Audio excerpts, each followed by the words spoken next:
Balik ako may rapper daw sa TikTok na naghahamunan laban. Walang personalan to pero ano ba talaga gusto mong patunayan? Ano nga ba nakain mo para maisip mo bigla na ako ay labanan? Imposible akong talunin lalo na pag rap battle na ang usapan. Pinakamalakas mag-2 dito sa Pinas.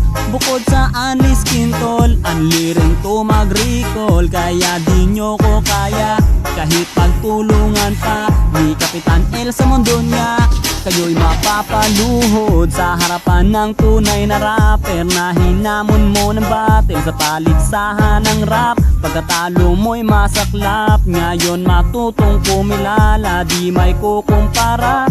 Sarap mong parang misa, ganto mag-rap ang Pinoy. Oy, oy, oy, oy,